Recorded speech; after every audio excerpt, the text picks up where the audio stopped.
what were your initial thoughts on the I thought it decision? was I thought it was a joke. I didn't think it was real. Um, It was just too out there for you? it wasn't, not that it just wasn't too, it was too out there, but like, so I think it didn't make sense. Like, why would you Mm, change your company name to Volkswagen?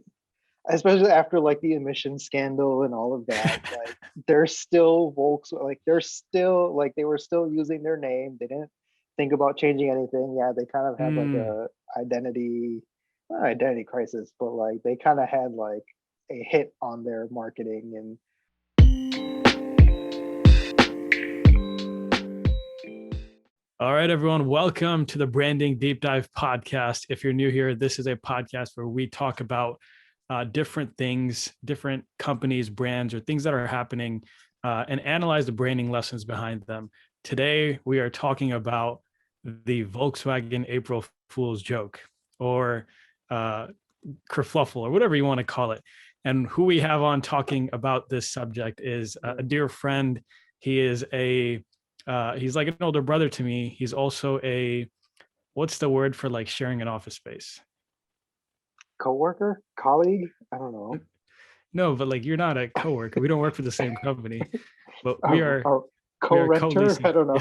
Yeah, we are Co-leaser. co-renters at an office space. And Maseer Rabbaig. Maseer Rabbaig is a accountant.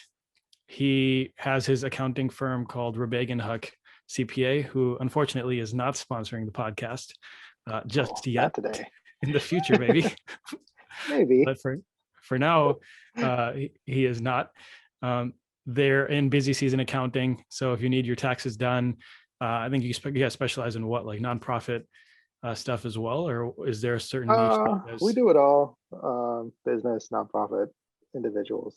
Yeah, and for the audience, for a little bit more context, Maseer is a CPA and his partner is also a CPA. So you have two highly qualified professionals that you can trust with your hard-earned money. So anyway, Maseer, hold on, before I move on, is there anything I missed in your introduction that you want to cover? No, I think you got it all. Really excited to be here, even though I wouldn't say I'm really a car guy or a marketing guy, but this Oh, that's seemed a like good a point. fun topic to Yeah. So discuss. so let me give some more context around that. Like why we have Maseer on to talk about this. So you guys might be thinking, why do you have an Uh, accountant talking about branding and marketing? Like it doesn't really make sense. But bear with me, guys. Maseer has always been a fan of German things. So yes, I don't that know is where true. that stems from. Maybe you could talk about that a little bit. But since I've known him, he's had an Audi. He's always been a Bayern fan, and he knows a lot more things about Germany than the average guy. I don't know if you know German too, but he is an I average do. avid I, s- German I fan. speak a little German. Oh wow, I can you speak a say little German something? myself. Uh, Hallo, ich bin Maseer. Ich komme aus Michigan. Uh, for the if you guys need your German taxes done, I think Rabig and Huck also does those services.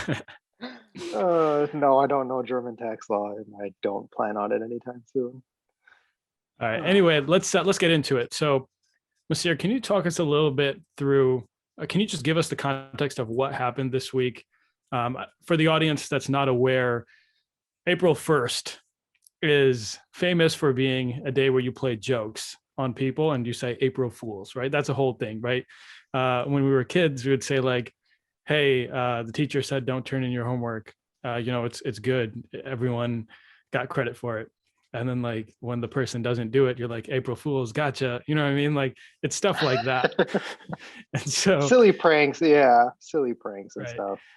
So a lot of times companies try to do these April Fool's jokes on April Fool's Day, right? And so I think a famous one that I can think of is I remember Google had one where they were announcing that they were doing something crazy and it was just like a joke. I'm sure there's a bunch of other companies. I don't want to get into those right now. What we're focusing on today is Volkswagen, right? And so, Basir, can you talk us through what happened, what they were Yeah, trying to do? so there is like a shift in the auto industry, moving towards more electric and renewable resources, kind of self-imposed, but also kind of through legislative uh, legislative impositions.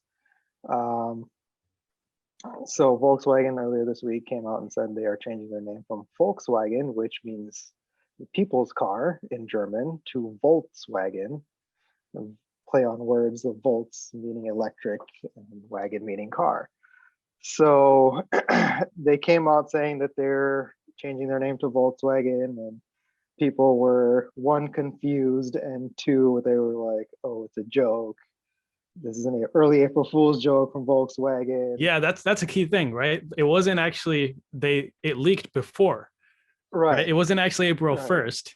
And so it's a key part of the story where like someone messed up and they actually released, what was it, on Tuesday or yeah, 2 days early? Like Tuesday, Monday or Tuesday, I forgot, but in any it case, was earlier in the week, and people were just confused. And then Volkswagen later came out and said, no, it's not a joke. This is a real thing. And so fast forward to April 1st, which was yesterday, where they come out and said, yeah, it was a joke. So whether it was real or not, I guess we won't really know. So you're saying that if it was real, they realized that it's a bad idea and they called it an April Fool's joke. Right. And I think that's probably what it is. Like, really? Hey, let's throw this idea out. Let's see how the market reacts. Let's see what people say. And obviously people did not like it at all. Hence they like stepped back and were just saying, oh no, it's an April Fool's joke. Don't worry about it. That's interesting. So I want to take a step back. I sent this article to you when it first happened and reached out to you and said, hey, let's do an article about, or a podcast about this, or a mini episode. And so I wanted to get your thoughts when you initially heard the news. What were your thoughts as someone that understands the meaning of the word, the people's wagon, and you know the history behind Volkswagen? Like, what were your initial thoughts on the decision? I thought it was a joke. I didn't think it was real. It was just too out there for you. It wasn't, not that it just wasn't too, it was too out there, but like, so I think it didn't make sense. Like, why would you change your company name to Volkswagen? Especially after like the emission scandal and all of that. Like, they're still Volkswagen, like they were still using their name. They didn't think about changing anything. Yeah, they kind of had like a not identity crisis, but like they kind of had like a hit on their marketing. And can you talk about that a little bit? I could talk a little bit. So they were caught. So they had a clean diesel engine. They labeled it a clean diesel engine. And when they went to testing, the tests came back and they were saying that, oh, our emissions were great out of this diesel car, so you should buy it because it doesn't pollute the earth as much as a normal diesel car would. So they basically were using that as their marketing for selling their like clean diesel engines and all of their vehicles. Later come to find out that they gamed the test. So I don't know the exact, like the specifics of how it worked, but like whenever they were testing the car, they would turn on something in the car or in the engine that would like mess up the results and like skew the results. So once it was off of the testing platform and it was under normal conditions, then their normal emissions weren't any better or worse than the other cars that they had, or the other cars in the market. So what you're saying is, for you didn't think it made sense because after such a big scandal where it's costing them billions of dollars and more than that, their brand reputation Right. for being, a truthful company, right? They didn't change their name after that, but all of a sudden now they want to go electric. For you, it was just like too wild of a. It was, yeah, exactly. Like if you were going to change your name or do something, I'd probably do it after the emission scandal Right. immediately, not like a few years later after it's all blown over and then it's like, oh, we're going to go electric. Like there was already still some hesitancy towards Mm, Volkswagen mm. because of that emission scandal. So let me ask you this. I want to play devil's advocate for a little bit. Are there Okay. any brand benefits to actually have changed their name, whether it's back then or right now? Like, is there any scenario where you think it's a good idea for Volkswagen to actually, for a company like Volkswagen, like let's not use just Volkswagen as an example, but a company of this size to actually change their name? Yeah, I mean there are examples of companies that have gone through scandals and then right after they emerged out of it, they changed their name completely. Like they Like, fire their CEO, they fire their board, they come up with a brand new board, and then they just come up with a brand new marketing and slogan, and sometimes you're a in brand the new name. you're in the accounting space. Do you have any examples of that? So I'm trying to think. Like, I mean, the big Enron WorldCom scandals. Like, I think Enron. I don't actually don't remember if Enron changed their name. Wasn't it Arthur Anderson changed? Didn't they change Accenture Yeah, Arthur Anderson changed their name to Anderson, and then or Anderson? Yeah, yeah, and then I think I forgot what they did after.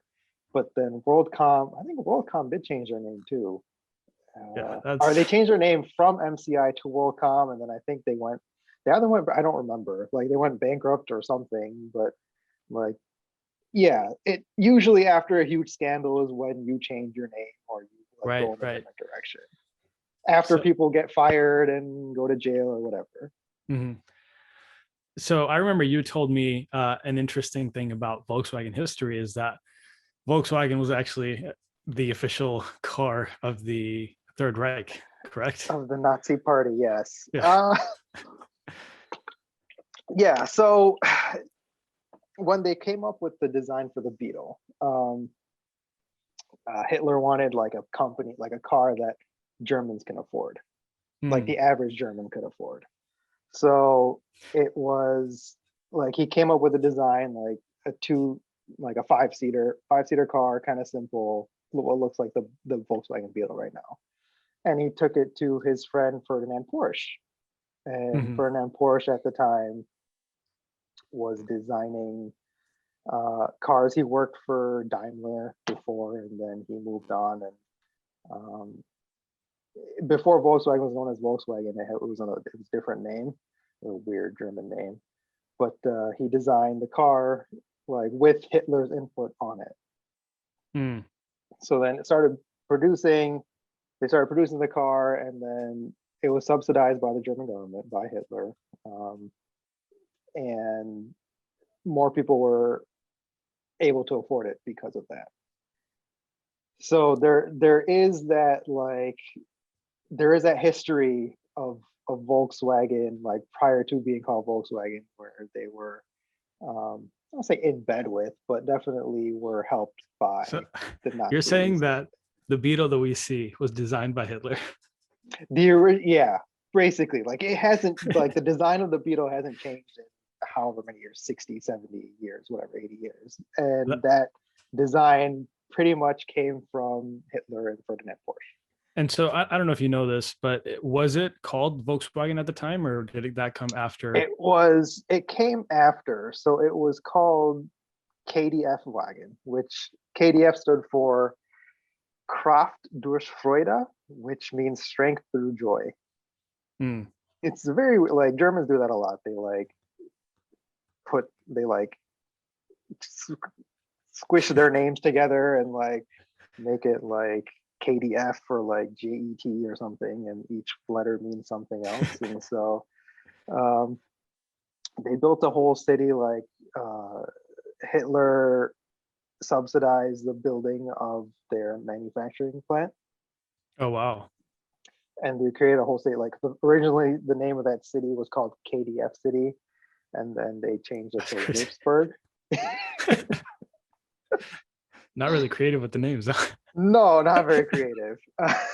one thing about Germans, they're not very creative. Uh, so it later became the Wolfsburg, and Wolfsburg is still the headquarters of Volkswagen. Mm, mm. KDF So KDF Wagon became Volkswagen after a few years.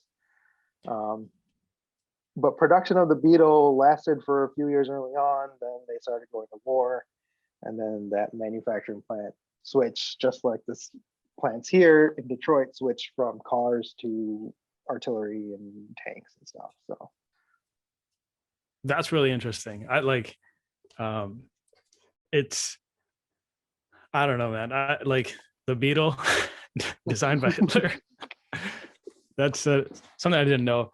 Thank you for sharing that. I did want to say one of the things that is super powerful is the legacy and the history of your brand, right? And so you look at Ford, GM, Chrysler, and Volkswagen, Porsche, like all these names, like they've been around for centuries, and like, right, well, maybe not centuries, but like a century, right? And so decades. it's like, yeah, decades is a better way. It's like, I don't think, like, unless something crazy happens, I don't think it's ever a good idea to even play around with changing your name, right? Clearly, as we can see in this Right. in this example. Do you think that for the end users, I haven't looked at their stock price or anything like that, was there an impact to the brand's actual, how people are perceiving it? Do you think people are confused still? Do you think like it's or you think it's everyone's past it, or is it still like kind of? No, I think everyone's passed it. I haven't looked at their stock price either, but I think everyone has passed it. They mentioned that the change was only going to happen in the U.S. to the U.S. company only. I think in one of those releases, they said the change would only happen to the U.S. subsidiary, and all the rest of the world would still become Volkswagen. So I think they kind of gave themselves an out by saying that it's just an April Fool's joke, don't worry about it. But it's like, why even do that? Right. Yeah, I'm with you 100%. The other thing, so the last thing I wanted to touch on is, like, this has spurred an insane amount of media. And there's this saying that there's no such thing as bad publicity. I want to get your Right. thoughts here. Like, do you think that this is bad publicity for them? Or like, what are your thoughts on that statement in this context? I mean, to me, it's just like a blip, kind of like a story. Oh, we made noise in April of 2021, and that was it, right? Like Mhm. it comes and then it goes, kind of like a flash in the pan kind of thing. I don't think there's going to be anything too crazy coming out of it after. I mean, Volkswagen also own like a whole bunch of other car companies as well. Right. And so it's not like they're like, okay, if Volkswagen goes down a little bit or hurts a little bit,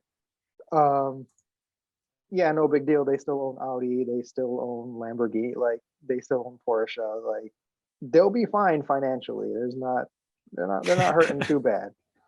But I mean, it's just kind of one of those things. You're like, oh, we made some noise, and that was it. They went viral for a few minutes, and that was it. And they're gone until they Mhm. come out with something crazy. So you're saying in the long run, it's not really an impact. Short run, maybe there's a little bit of, uh, a little bit of press that they're Yeah, getting, and but it's not then really anything that's going to yeah, affect the bottom line. exactly. And then like I mean, I'm sure like come next year they'll be like, oh yeah, remember that time when Volkswagen renamed their company to Volkswagen? Like it'll be like that sort of thing. Like you just kind of remember it every once in a while randomly, and just move on. That's hilarious. I think for me, what I thought was interesting is that, all these outlets are picking it up, Mhm. and, it was when people thought it was legit for that first like couple hours, everyone was talking about it. And then everyone was still talking about it because of the poor decisions that they made on, playing along with it. Right. And so for me, is like, you're getting some bad press where people are looking at you and the perception they have is maybe not the best, but they are also finding out about all these like the ID4 or all these like new cars that they have that are electric, right? And so Right. if the end goal for me is like, hey, we need to get the word out that we're making an electric car, I think they hit the nail on the head. You know what I mean? Like, Well, I mean, okay, so like I was saying, like the electric cars are coming for sure. mhm. Like California signed a law saying all new cars have to be electric by 2035. Oh, really? Sweden, there are a couple other countries too. Sweden was one by 2030. So like by Mm, 2030, 2035, I think a majority of your cars will be electric or under some renewable source instead of the combustion engine. So we are like the trend is definitely moving towards there. I think Volvo mhm. today just announced their electric, their lineup's going to be fully electric by the end of next year or something like that. I Oh, forgot what it wow. was, but That's quick. um, I mean they've been in the hybrid game for some time too. So I think Mm, they're learning and picking up. I mean GM said the same thing too. They'll be all electric at some point in time in the near future yeah. as well. You said you're not a Um, car guy? no, I'm not a car guy. I just you know I listen to the news, and we are in the Motor City, so that definitely does play a part of it too. I mean Ford too, like Ford has got Yeah. the Mach-E. Um, there, I mean, that's the way that it's headed because that's the way it has to head.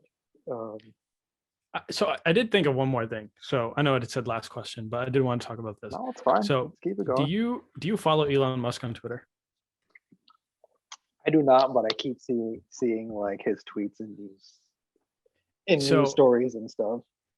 I think one of the things that we're seeing is that like, dude, this guy legit, like he'll tweet something and people will go buy tons of that stock. Like remember when he tweeted like buy Signal or Yeah, use Signal? or use Signal, and then Yeah. people buy the And he Signal was saying to stock. use the app and then some random company is starting, like he has this kind of and he called himself the techno king of Tesla or whatever. Like Yeah, yeah. it's like he has this, he's like a Redditor that is the CEO. It's like one of the richest people in the world and just doing whatever Mhm, the heck he wants. And I think mhm, one of the things that I feel like brands are trying to do is trying to copy a little bit of what Elon Musk is doing.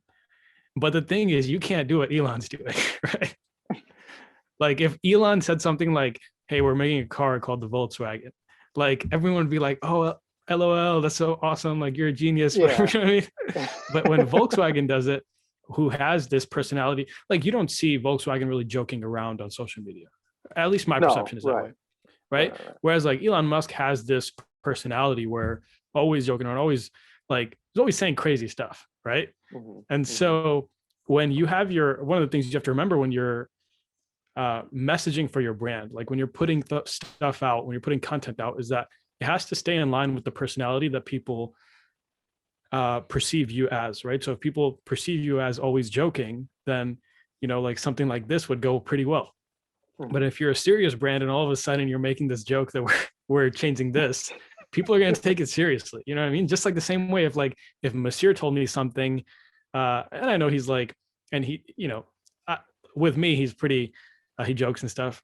And he says something that is clearly a joke. I could tell, but maybe someone that goes Right. to him just for accounting work, they're going to be like, oh, like, is that a joke? Like, you know what I mean? Like maybe they haven't seen that side of Maseer. And so it's the same thing with brands, right? You have to be conscious of the image that you're putting out there, and then the decisions you make on the content you release or the jokes you want to play or whatever you want to do, it Mhm. has to be in line with that personality. Anything else you want to touch on, Maseer, before we wrap up? No, I mean I agree. Like I said before, Germans are really known to be joking types. So like very very serious, very by the book. A lot of their companies are that way too. So to see this, it did break the mold a little bit, and that's why people were just like, "What the hell is going on?" Um, but yeah, I mean, Volkswagen though generally tried to be a little bit more lighthearted because they Mm, always have like the sign and drive. They made the Beetle fun. They had like the van. I forgot what the van was called. the Um, Atlas, not or is the that something else? Atlas. Like the Scooby Doo van. Oh yeah, yeah. The hippie van. Yeah, the hippie van. Like so Volkswagen's always been like a little kind of lighthearted, but I think lately it hasn't been as much. Especially a post scandal, it hasn't been that much. So do you think it's because of the scandal that they've been less lighthearted? Probably. I don't know for sure. I haven't really studied them as much, but or followed them as much. But I mean, they've changed a lot since the scandal for sure, and that's natural once something like big like that happens. Right. Well, all right, Maseer, thank you so much for coming on for this mini episode. I really appreciate it. Hopefully we can do a longer episode on Bayern or something like that. Yeah, I'm ready when you are. Oh, by the way, they did an April Fool's joke one time. Oh my God, it was so bad. Can you share it real quick? This will be a sneak peek of our full Bayern episode.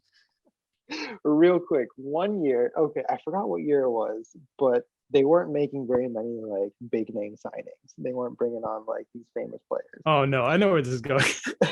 So April 1st comes and they announce, oh, we've made a signing. And everyone's all excited. They're like, oh my God, yes, we're ready. Let's see, who is it? They're like, we've signed David Beckham. And everyone's like, okay, cool.